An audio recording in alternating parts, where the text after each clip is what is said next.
We're witnessing something extraordinary unfolding in the atmosphere right now.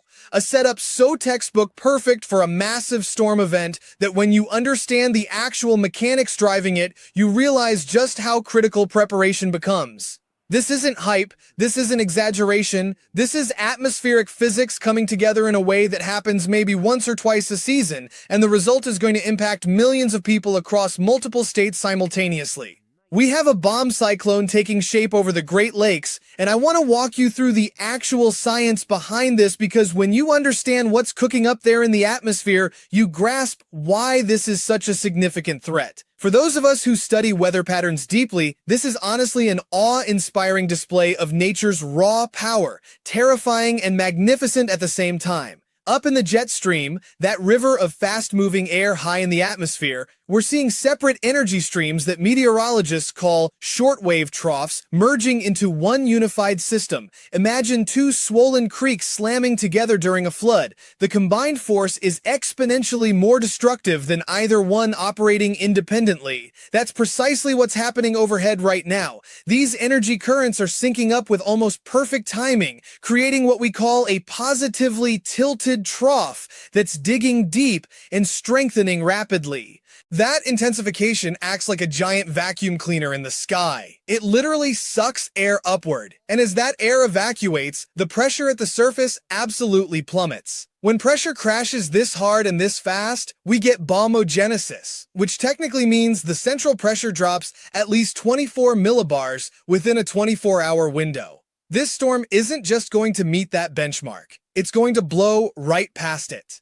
By Monday morning, the models are painting a bullseye directly over the Great Lakes with central pressure bottoming out around 971 millibars. For context, your standard sea level pressure sits at about 1,013 millibars. A deficit of over 40 millibars is something you typically only observe in the heart of a hurricane.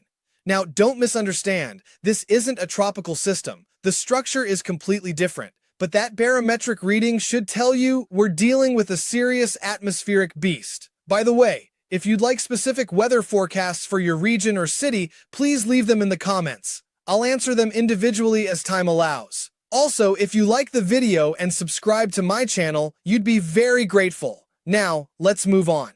That pressure difference creates a gradient, and nature is constantly trying to balance the scales. Think of a topographic map with a steep cliff face. The closer those contour lines are packed together, the faster wind has to move to equalize the pressure. We're looking at isobars, those pressure lines, packed so incredibly tight that we'll see sustained winds of 30 to 40 miles per hour, with gusts screaming up to 60 or even 70 miles per hour in the worst affected spots. I need to explain the warm air situation ahead of this system because it's absolutely key to understanding the ice danger developing in the Northeast. On the southern side of this low, we're pulling deep moisture straight up from the Gulf of Mexico. That warm, saturated air is riding up and over the top of a dense cold air dome sitting stubbornly at the surface. We call this overrunning, and it's the classic atmospheric recipe for a devastating ice storm. Up in the Northeast, there's a shallow layer of freezing air hugging the ground, maybe only a few thousand feet thick. Above that layer, the air is actually warm, so precipitation falls as liquid rain through that warm layer, but the moment it drops into that bottom freezer layer, trouble starts immediately. Here's the critical part. That bottom cold layer is too shallow to allow the rain to completely freeze into sleet pellets. Instead, the water becomes supercooled. It stays liquid even though its temperature has dropped below 32 degrees Fahrenheit. The second that supercooled water touches a power line, a tree branch, or your driveway, it freezes instantly on contact. That's freezing rain, and it's a silent nightmare because it coats absolutely everything in heavy, dense ice. While snow is fluffy and relatively light, ice is dead weight. Just half an inch of ice glaze adds hundreds of pounds of stress to power infrastructure. That's more than enough to snap utility poles like toothpicks and bring down entire sections of the grid. Our data is signaling over half an inch of ice accumulation for the Adirondacks, central New Hampshire, and parts of Vermont and Maine. Some locations could see 3/4 of an inch. When you get that much ice building up, the lights are going out. It's not a matter of if, but when. And remember, recovering from an ice storm is significantly harder than recovering from a snowstorm. You're looking at actually rebuilding infrastructure, which means days or potentially weeks without heat for some communities. Now, on the completely opposite side of this system, the northwest flank of the low, we have a totally different animal. The winds are cranking down from the north, dragging bitter Arctic air directly into the mix. When that cold air collides with the moisture wrapping around the low-pressure center, you get blizzard conditions. The upper Midwest is sitting right in the left exit region of the jet stream, which is the meteorological sweet spot for violent upward motion. You combine that powerful lift with deep moisture and freezing temperatures, and snow comes down absolutely heavy. But a blizzard is about more than just heavy snowfall. To officially classify conditions as a blizzard, you need 3 specific criteria: winds sustained at 35 miles per hour or higher, visibility dropping below a quarter mile, and those conditions persisting for at least 3 straight hours. Parts of eastern Minnesota, northern Wisconsin, and especially the upper peninsula of Michigan are going to check every single one of those boxes. We're talking snowfall rates of 1 to 2 inches per hour being whipped around by 40 to 50 mile per hour winds. The wind is going to take that fresh snow plus whatever's already on the ground and create complete whiteout conditions. In a true whiteout, you literally cannot see the hood of your own car. This is where people make tragic, fatal mistakes. Do not attempt to walk to the barn or the neighbor's house during these conditions. You can lose your bearings in seconds. People have frozen to death 50 feet from their own front door because they became completely disoriented. The snow totals are going to be staggering in the hardest hit zones. The upper peninsula of Michigan could see 30 inches. That's 2.5 feet of snow. Northern Wisconsin is looking at 15 to 20 inches. But this features a very sharp cutoff. Drive down to Madison and you might only see 3 inches. Minneapolis gets maybe 6 or 7.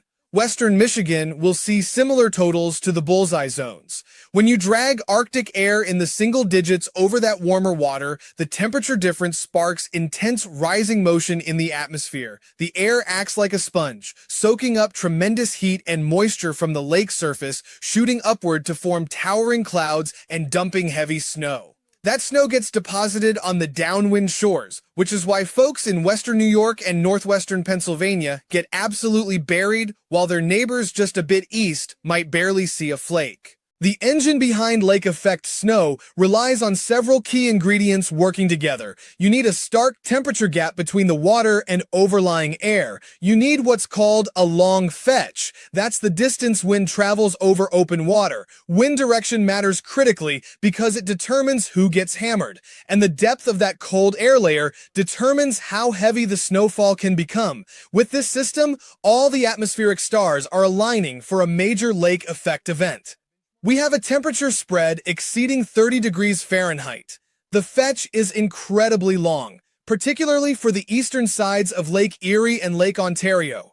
The winds are steering perfectly into the traditional snow belts, and the cold air is stacked deep enough through the atmosphere to crank out heavy sustained snowfall. We're looking at totals of 1 to 2 feet in the bands that establish and remain stationary over the next several days. Snowfall rates could reach intense levels, 2 to 3 inches per hour. These bands are amazingly narrow, sometimes just 10 or 20 miles wide. If one parks over your location, you're going to see historic snow amounts. But if you drive just 20 miles down the road, you might be wondering what all the concern was about. That's what makes forecasting lake effect snow so humbling for meteorologists. We know with absolute certainty that heavy snow is coming. We know the general areas that will get impacted, but trying to tell you exactly where those narrow bands will set up 12 to 24 hours out, that's incredibly difficult. Those bands are guided by tiny instabilities in the atmosphere that are simply too small for even our best computer models to resolve clearly. The pattern locking in behind this storm suggests we're in for an extended period of cold weather, at least a week to 10 days of sustained below normal temperatures. This isn't a quick hit-and-run cold snap. The jet stream is buckling in a configuration that traps cold air across the northern tier while keeping warmth pushed way down south and out west. This entire setup is being driven by the polar vortex. Think of the polar vortex as a massive bowl of cold air spinning over the North Pole. Usually it's strong and consolidated, keeping the Arctic cold bottled up far to the north. But when it gets wobbly or stretches out like it's doing now, it spills that Arctic air right down into our backyards. Right now we're seeing the vortex stretch because of atmospheric blocking over Greenland. That block forces the jet stream to take a detour, funneling cold air straight down through North America. It's happening across Europe too. This is all connected on a hemispheric scale. From a predictability standpoint, we've seen this coming for about a week now. The forecast models have been remarkably solid on the big picture of this cold pattern. We know it's going to be cold and active. We know the lake effect is coming. However, trying to pin down the exact track of the next storm system after this one remains somewhat uncertain. Historically speaking, big winter storms in the Great Lakes are simply part of life in this region. But what makes this particular event stand out is the kitchen sink aspect. Heavy snow, howling winds, dangerous ice, severe thunderstorms, and a massive temperature crash, all packed into roughly 48 hours. It's that combination of multiple hazards hitting simultaneously that makes this a truly significant event. The computer models absolutely nailed this one. The global models identified this setup 5 to 7 days ago, and the deterministic model runs have been exceptionally consistent on where this system is heading and how strong it will become. The ensemble models, which run numerous what-if scenarios, are all singing the same tune. That gives us tremendous confidence in this forecast, even if some fine details shift slightly as we get closer. Bottom line, this is a major event that's going to disrupt life for millions of people. Travel will be a complete mess. Power could go out for hundreds of thousands. Businesses will close. Please check on your neighbors, stay safe, and respect what nature is about to unleash. We're looking at real dangers here, from people sliding off icy highways to life-threatening cold exposure and even carbon monoxide poisoning when people desperately try to keep their families warm. Being able to see this coming days in advance is genuinely a blessing, and it comes with responsibility. We have the meteorological tools to know what's on the horizon. Now, wisdom dictates that we prepare our homes, and compassion calls on us to look out for neighbors who might be struggling. Understanding the mechanics of this storm doesn't make it less frightening. If anything, grasping the thermodynamics just shows you the sheer power nature is unleashing. This isn't media hype. This is the reality of atmospheric physics at work, and the data is speaking loud and clear. We're staring down a serious and genuinely hazardous winter event. Keep your eyes locked on the forecast and your preparation complete. The atmosphere follows the laws of physics without mercy, but we've been given the intelligence to track these storms and prepare accordingly. Let's use that gift to ensure our families and communities come through this safely.